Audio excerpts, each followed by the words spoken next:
Hey, Proven Not Perfect community. I'm going to start this talk by bringing up and giving a big shout out to Reshma Sojani. She is the founder of Girls Who Code, and she really brought forward this notion of preparing women, young girls, to be more able and ready to grow and to lead in the tech industry. She's a badass. She really is. Well, she is bringing forward this new conversation about how we work ourselves to burnout because we not only do the job that we dreamed of doing, but then we also do the other job that we dreamed of doing and the other one that we dreamed of doing all at the same time. And even with the best partner and support, sometimes we can find our type A driven tendencies to take over unless we are intentional about giving ourselves a break. I am so excitedly reading Pay Up, which Reshma just published, and I encourage you to do the same. Maybe it's even a podcast talk, a book club type style to discuss our lessons learned in it. Maybe we do it on Clubhouse. Who knows? But so this conversation with Heidi Hoelzer is very much a complement to that conversation. We start off with her career beginning in the fashion industry, and then we go quickly to her career as an entrepreneur now. You're going to hear the journey from her leading in the very glamorous fashion world, but maybe not the not so glamorous side of it. And then you're going to hear about her boldness to move to a place that really brought her peace and centering. So with that, I am excited to introduce you to Heidi Hoelzer, who at the time of our interview is located in Germany, Munich, Germany, and now I understand has moved to London. But she is an absolutely interesting person, and I look forward to sharing her with you. Enjoy. I say proven not perfect. How does that resonate for you, if at all? Oof, yeah. Yeah, it's I get that.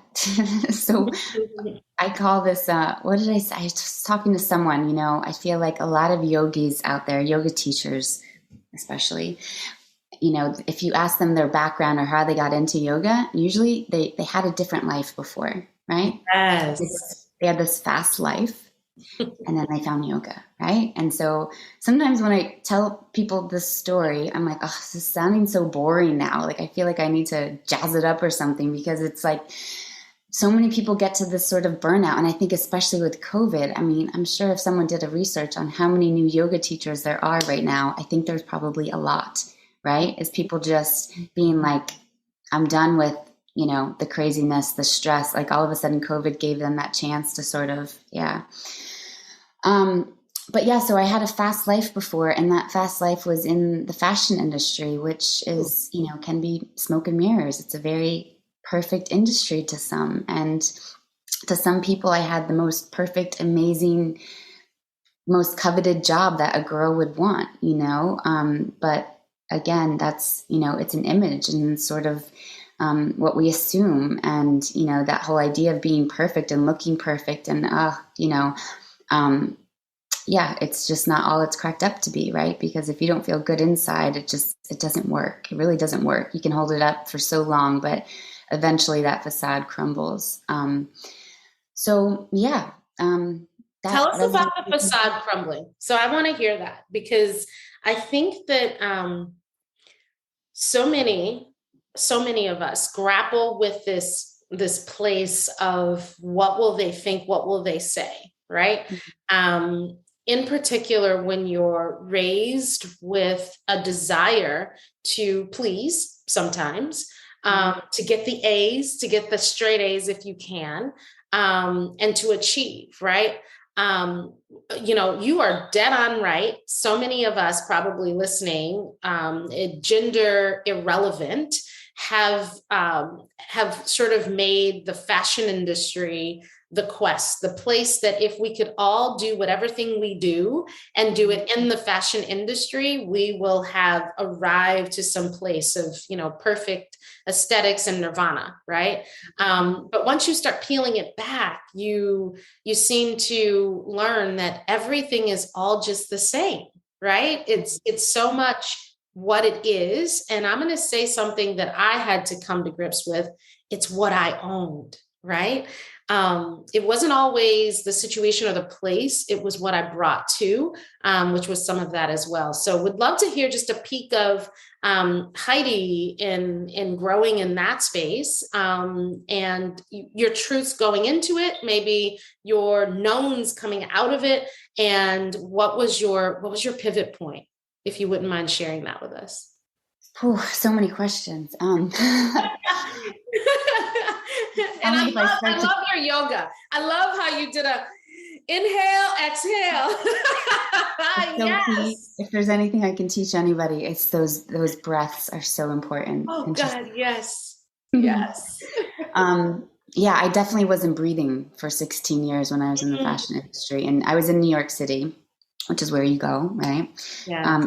If you want to, and yeah, I mean, I just went with this, yeah, this little girl thing of always loving fashion, and you get caught up in that. And New York City's the place to go, and um, I think I learned pretty quickly that no one's watching out for you. That was a big thing for me, is that I need to take care of myself, and that no one is really going to look out for myself. And you start to, when at that, what is that age, 22, when you graduate college, I forget now, right? Yeah. But you have that first job, and my first job was really in an establishment where it's kind of ends up, it's an amazing training foundation, but you grow up in this sort of bubble, and you just think, okay, that's the next goal, and that's the next goal, and that's the next goal. And then you just get caught up in this, right? And I think there can be certain organizations that are set up like that in New York and all over, but you just sort of start to think that, yeah, and you don't realize that there's another world out there. And I think switching from department to department and different things in the fashion responsibility I had, I started to learn that, because each department can be a completely separate area and separate people and separate families, so to speak, right? Because you work and live with these people more than anybody else, right? You spend the most time with the people that you work with, right? But as a young girl, you just think, okay, I'll do this, and then I'll get this, and then I'll do this, and then sometimes it works out and sometimes it doesn't. So yeah, it made me who I am, right? So those little steps I learned, and you're learning it in New York City. I mean, it's no joke. It's can be pretty cutthroat.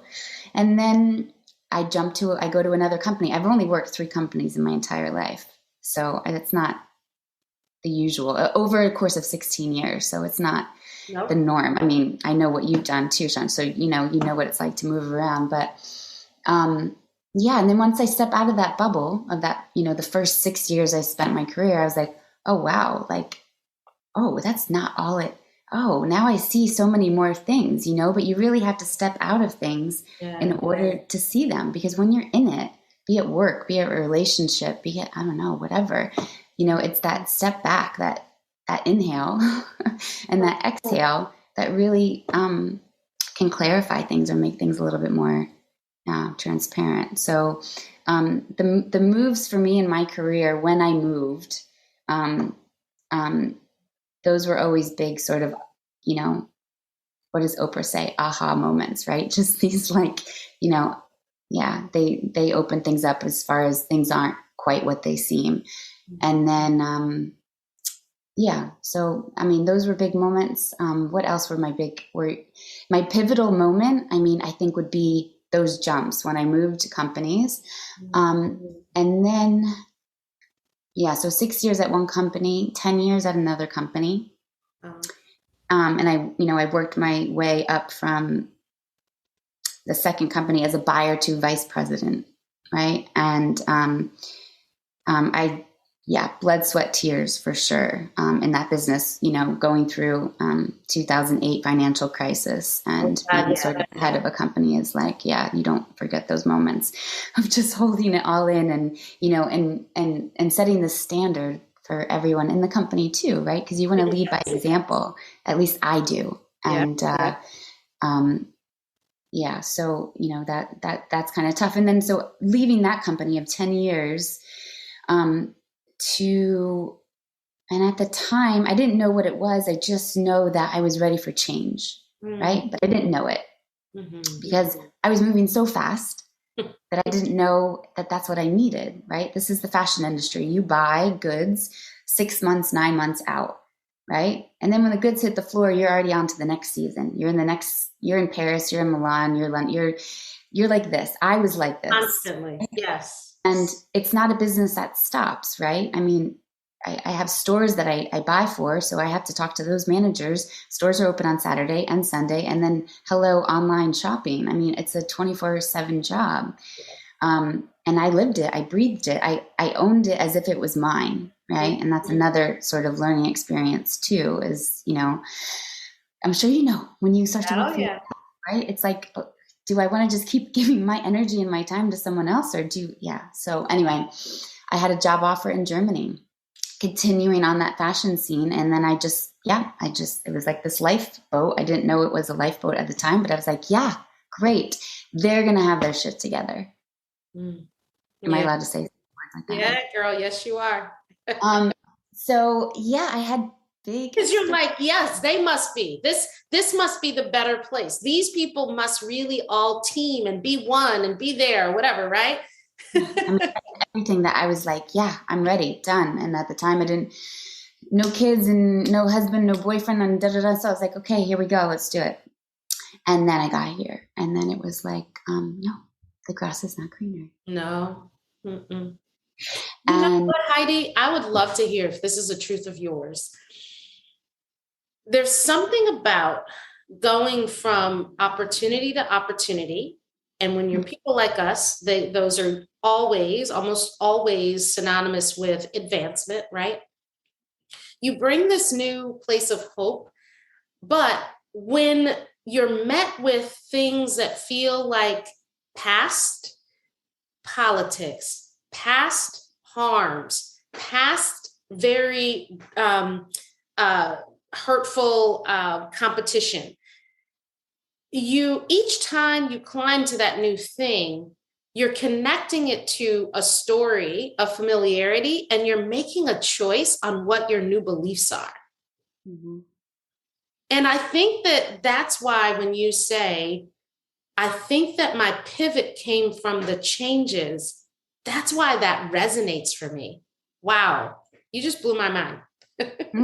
Yeah. I mean, those moments, it's like, when you are in a relationship and it's just ending, right? And you are so down and you are so negative, but that time is so raw with yourself. Yes. Right? There's so much that comes out of that time if you can just sit with it. I mean, it's a horrible time. It is, but everyone comes out of that time so much stronger. And so for me, my relationship was my career, and I went through a big, huge, like, whoa moment in a foreign country. I left New York. I left my family, my friends, my career, a company I'd been with. It's a huge, huge change. And then just to come here, it was also thinking about my gut, right? And learning to listen to it. And that my gut from the very beginning, something was off, right? And you don't know. And it's really hard. It's really hard to understand the gut instinct and those butterflies. Oh, yeah. Right? Really, really tough. And I'm not sure I've figured it out yet, but I listened to like lots of podcasts, I did lots of soul searching and a bunch of different things. When this time came where I left this company, it was hard. It was the hardest decision of my life. I remember it was like 2 weeks of me being like, do I stay or do I go? Do I stay or do I go? And just doing the pros and cons, right? Talking to just a couple people about it. And I will tell you, you might be like, she's obviously an Oprah fan, but I love her too. My friend Tony sent me this video that she did, this thing on fear. And after the video, it was so crystal clear to me, I'm out. Wow. But it was like, I spent 2 weeks of like this deliberate, that I could not, in talking to people, I could not move. I could not move on this decision. And then this one video of Oprah, bang, just put me over the edge. And I was like, okay, done. I never looked back. I've never regretted. It was amazing. It was just, and I cannot find this video. I've told people about this video. I've I'm searched for helping find it. I can't find it. I mean, there's so many things that she does on Feared since this. And anyway, but yeah, it was just the push that I needed. But yeah, so that was a huge moment for me. And those are the times. And I sat with myself. I'd never sat with myself before. I've never hung out with myself. Like, I traveled by myself. I took trips alone. I mean, I took a safari in Africa by myself. I was like, I'm not going to wait for this honeymoon that may never happen. I'm going to take charge. I love it. Do it for myself. And so I did that, and and I traveled, and I did this. And then from my 40th birthday, I went and signed up for a teacher training in India. Oh. I couldn't have been more of a fish out of water. Me with all of these yogis, I think there's like 50 something, mix of boys and girls, men and women on this. And I was like, here I am, like straight off Fashion Week Paris. And I mean, I was completely clueless. And it was major for me, major in all ways that you can imagine. Oh, Heidi, you know what? You said so much there. I just have to unpack this one thing though. Listening to our gut and discerning between the gut that serves us, the higher power within us that serves us, that wants to be heard, and the emotional butterflies that want to woo us, right? There's the serving us and there's the wooing us. And I think for me, it's been a journey of learning that the sit still piece is integral to the process of getting it right. Because until I sit still, I'm not yet clear on, am I emotionally wooed or am I serving myself? Girl, woo. And it took probably my own decision to learn more about yoga by engaging in teacher training in 2019. It was, mine was not India, but I would say that it was really hard because I was still an executive in the boardroom, in the C-suite, right? Doing the things and having the super uber schedule and doing yoga teacher training on top of that. And I can remember my colleagues maybe thought I was nuts or better yet, not focused, right? Until I showed up and dispelled all those myths. And my yoga teacher folks kind of thought, well, what's her gig, right? And I think it was just what you said. I was in this place of bridging which world where was my perfect piece? Where was my place of honoring what my gut service was calling me to do, and me acting that out loud. And I hadn't figured it out, but I will tell you this, even though the colleagues in the boardroom were like, okay, seriously, she's yoga teacher training on top of this, right? I probably brought the most deliberate conviction to my seat than I have ever done in the prior 14 years, because I was doing the work to get out of all of those old norms of what other people think about how I speak, about what other people think about how I look, about what other people think about how I move. All those things literally became so much less important. And, I don't know, is that because of yoga? Is that because of that's where I was at that point? Is that because of actualization and growth? It could probably be all of those things, right? Yeah, I think it was probably a bit too, you needed it. Without knowing it, you were receptive because you needed it, without really knowing. And the other thing I wanted to add to that place I was in when I did this trip to India and teacher training, I never went there to be a teacher, really. It was more, Yes. I knew I needed to get a little bit more connected with myself. And I thought I'd Same always as go, me. So you weren't trying to be a teacher, but you knew you needed to no. know who Heidi was. Yeah. And I was like, I'll learn meditation and I really need to bring that into my life. And, I was on high blood pressure meds since I was like 23 or 24 for over 10 years. I mean, my stress was, you couldn't necessarily tell, but it was internal stress and I didn't have an outlet. But the other part of that teacher training was like, it was also getting uncomfortable. Yes. Ooh. And allowing for that. Like I said, I was a fish out of water, but I was really, I go from being like top of my game to like not knowing, but really becoming vulnerable, right? To all these people that you don't know and just like opening yourself up. And that was not my strength. Yes. That was probably my biggest aha having gone through yoga teacher training was I went, just like you, never with an intention of being a teacher. However, seeking the peace and the calm and the solitude and the space. That's my word. I'm finding all the words to get to the word. Seeking the space to breathe, which to that point, to your point, there are moments where I literally could not breathe. Right. And then getting there and realizing it was some of the hardest work I would ever have to do, not because anyone was putting hard work on me, more because I had to come to grips with the woman in the mirror who she says she is, and who she actually is, what she says she wanted and what she actually wanted. How I was showing up for others to see and how I wanted to show up. All those things were the work that I think started to take hold of me. Yeah. Wow. Yeah.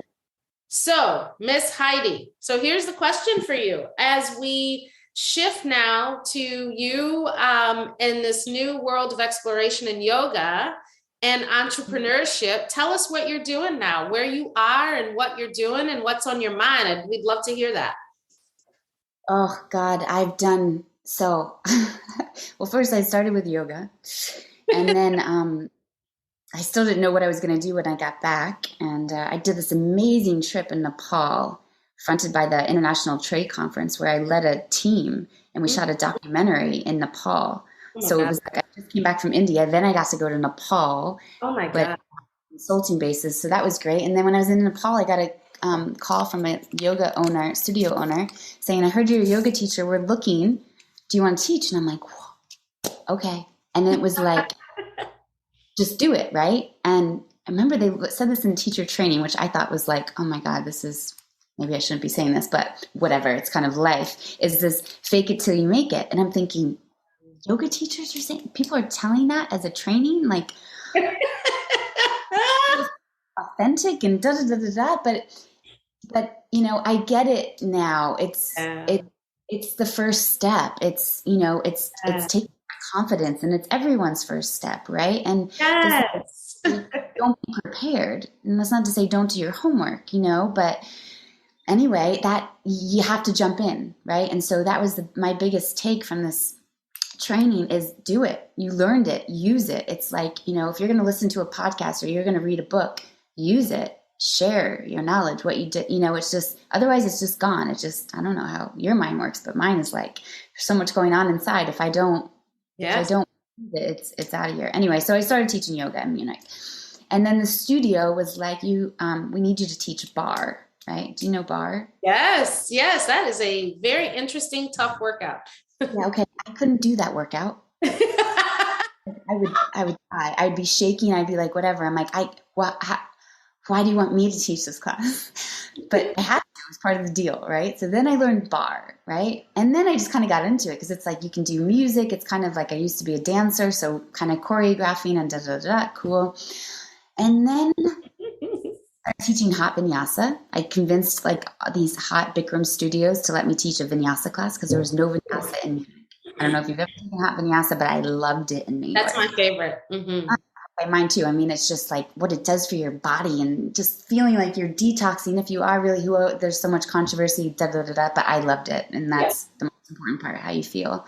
Yeah. So then I started teaching vinyasa. So anyway, it's kind of like that New York thing. It's just like I was doing it all, so all of a sudden I was a bar teacher, yoga, hot yoga teacher. Then I came across something called hormone yoga therapy. Oh, okay. As a 50 something, we're going to have to press pause on that one for sure. So this was really interesting to me because I thought I was going to move back to New York City at one point.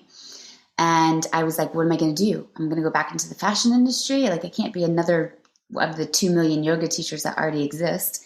And this girl that I was a teacher with at the studio was doing hormone yoga therapy. So I was like, what is this? And is it really legit? Because I'm not looking to just talk shit. And yeah, that's not what I would want to do. And then she just told me about her path with it. And she was at the time, I don't know, 42 years old, trying to have a baby, wasn't happening. Doctor said you're closer to menopause than being able to have a baby. Wow. It's not possible. And IVF is not an option for you. So basically like, it's not. She did research, found this hormone yoga, started practicing. And it's a hormone yoga exercise there. It's a sequence of exercises developed by this woman from Brazil. Today, this woman is 94 years old and kicking it. She's amazing. And so my girlfriend did this yoga therapy and got pregnant. Wow. And she was like, okay, I want to get certified and teach this and share this. So she was already certified teaching it in Munich. And yeah, after she told me her story and then clients that she helped, I was like, okay, well, I understand this whole fertility process. It wasn't just fertility, it's also for menopause. The idea is balancing hormones. And I think it started. Sister, I was already on that street. 50 something, not trying to have a baby. 50 something having menopause. Yeah, you're covered. So the woman that started off with the idea of helping women her age, because she developed this at like 63 years old, and her doctor was like, wow, what is going on in your body? This is amazing. Can you, and after saying her story of doing yoga for so many years and blah, blah, blah, he said, could you put some exercises together for, women of your age? Wow. And started. But as they're balancing the hormones, the same hormones that affect menopause, that affect fertility, it's female organs, right?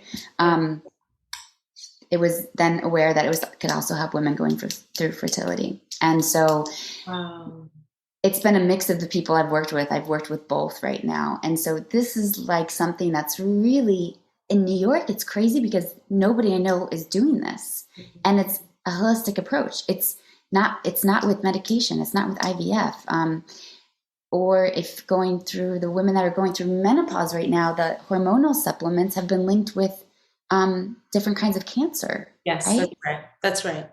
Just like this for me is just like a home run altogether. Either you learn it because you want to have a baby, you learn it proactively. It's premenopause, it's life. There's just so many.